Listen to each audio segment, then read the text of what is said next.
Janice and I went to the same school, a three-story brick building. The ground floor was elementary school. The middle floors were what we now call middle school, and then the third floor was high school. So you went to the same building all 12 years. You knew all the teachers. They knew all of your relatives.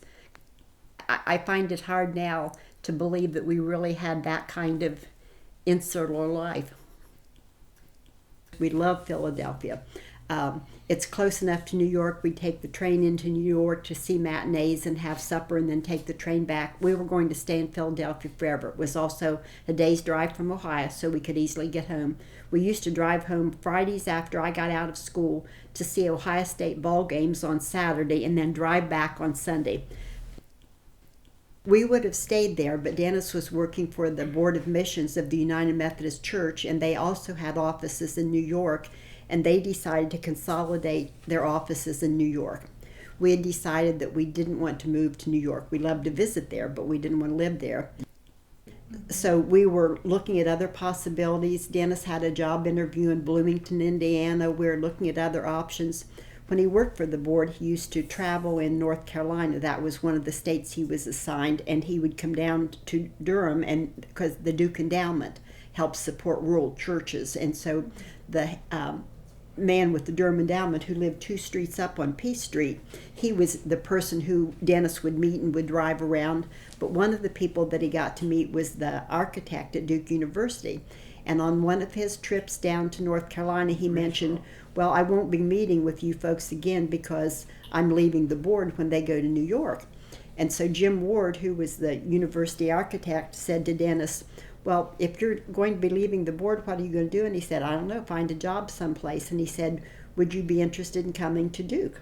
We need an assistant university architect. So he called me and he said, what would you think about moving to North Carolina? And I said, okay, what's the punchline?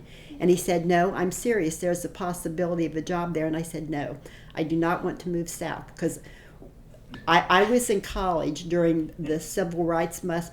A lot of the people I went to college with would come down and ride in the freedom buses.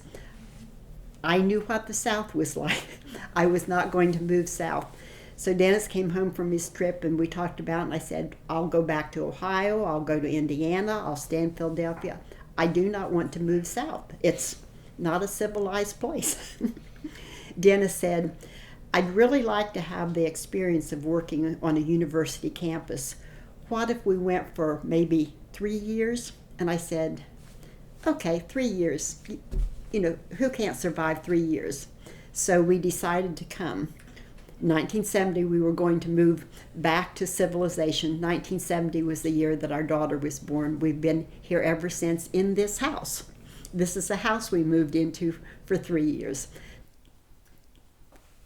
Our kids, when they were ready to start school, we started asking people around here about the schools, and we found out that no one in the neighborhood sent their kids to the public schools. And we said, well, why? And it was because they started integration in the South because it was required, but they started at high school where the kids already had opinions formed, and then it worked its way down. By the time our daughter was ready to start to school, what they had done was paired schools.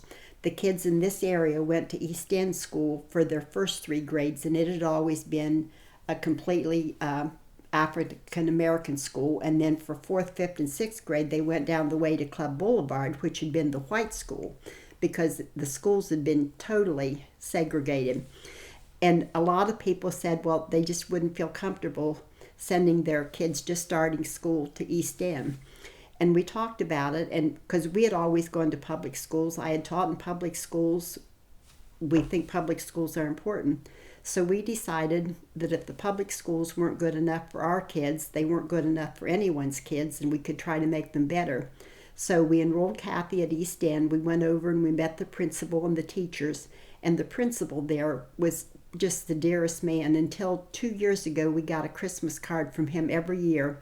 And occasionally I'd run into him someplace, and he would always ask me about the children. He would call them by name, and he'd say, now let's see, they're about 27 now. He was just amazing. They had a really great experience. They had really great teachers. when the school shootings first started, the reporters would talk about how they had felt isolated from their classmates.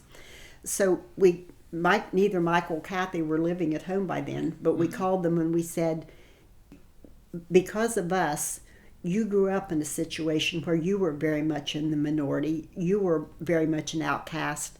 Was that a positive thing or a negative thing? And both of them said, oh, it was a positive thing. I'm comfortable in any setting. I can talk to all kinds of people. But no, it was very, very positive.